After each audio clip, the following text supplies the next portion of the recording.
ನಮ್ಮ ದೇಶದಲ್ಲಿ ಯಾರು ಪ್ರಧಾನ ಮಂತ್ರಿಗಳಾಗ್ತಾರೆ? ನರೇಂದ್ರ ಮೋದಿ ಪ್ರೈಮ್ ಮಿನಿಸ್ಟರಾಗಿ ಆಗಬೇಕು. ಯಾಕೆ? ಅವರು ನಮಗೆ ಎಲ್ಲ ಒಳ್ಳೆಯದೇ ಮಾಡಿದ್ದಾರೆ. ಎಷ್ಟು ರೋಡು ಅದು ಇದು ಎಲ್ಲ ತಿಂಡಿ, ಆಮೇಲೆ ಪೆಟ್ರೋಲ್ ಬೆಲೆ ಅದು ಇದು ಎಲ್ಲ ಕಡಿಮೆ ಮಾಡಿದ್ದಾರೆ. ಎಲ್ಲ ಗೌರ್ಮೆಂಟಿಂದ, ಸೆಂಟ್ರಲ್ ಗೌರ್ಮೆಂಟಿಂದ ನಮಗೆ ಎಲ್ಲ ಅನುಕೂಲ ಮೋದಿ ಮಾಡಿದ್ದಾರೆ.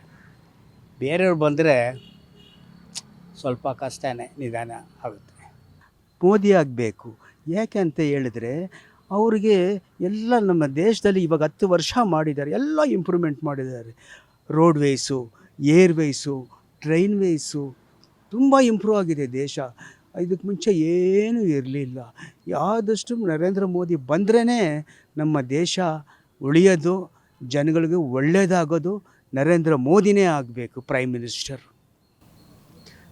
ಯಾಕೆ ರಾಹುಲ್ ಗಾಂಧಿ ಬೇಡ? ಅವ್ರಿಗೆ ಎಕ್ಸ್ಪೀರಿಯೆನ್ಸ್ ಇಲ್ಲ. ಈಸ್ ಎ ಸ್ಮಾಲ್ ಬಾಯ್. ಅವ್ರು ಚಿಕ್ಕವ್ರು, ಅಷ್ಟು ಎಕ್ಸ್ಪೀರಿಯೆನ್ಸ್ ಇಲ್ಲ ಅವ್ರಿಗೆ, ರಾಹುಲ್ ಗಾಂಧಿಗೆ. ಬಟ್ ಏನಂದರೆ ಎಲ್ಲ ಸ್ವಲ್ಪ ಹೇಳಿಕೊಟ್ಟು ಏನಾನ ಮಾಡಿಸ್ಬೋದು. ಆದರೆ ಓನ್ ನಾಲೆಡ್ಜ್ ಬೇಕು, ಓನ್ ಇದು ಬೇಕು, ಮೈಂಡ್ ಬೇಕು. ಅದು ಇರೋದು ನರೇಂದ್ರ ಮೋದಿಗೆ ಇರೋದು, ಬೇರೆಯೇ ಯಾರಿಗೂ ಇಲ್ಲ ಈ ದೇಶದಲ್ಲಿ. ಆ ಥರ ಯೋಚನೆ, ಒಂದು ಯೋಗ, ಒಂದು ದೇವ್ರ ಭಕ್ತಿ, ಒಂದು ದೇಶದ ಭಕ್ತಿ ನರೇಂದ್ರ ಮೋದಿಗೆ ಇರೋದು. ಮಿಕ್ಕಿದವರಿಗೆ ಯಾರಿಗೂ ಇಲ್ಲ. ಬೇರೆ ಕಾಂಗ್ರೆಸ್ನಲ್ಲಿ ಯಾರಿಗೂ ಇಲ್ಲ. ಕಾಂಗ್ರೆಸ್ಸು ಬೇಕಾಗಿಲ್ಲ ನಮಗೆ. ಇವಾಗಿರೋ ರೂಲಿಂಗ್ ಪಾರ್ಟಿ ನಮಗೆ Narendra Modi. Narendra Modi is the best man. ಅವ್ರು ಒಬ್ಬರೇ ನಮಗೆ ಬೇಕು. ಅವರಿದ್ರೇ ದೇಶನೂ ಅವರೇ, ಜನನೂ ಅವರೇ. ಜನನೂ ಇರ್ತದೆ, ದೇಶನೂ ಇರುತ್ತೆ.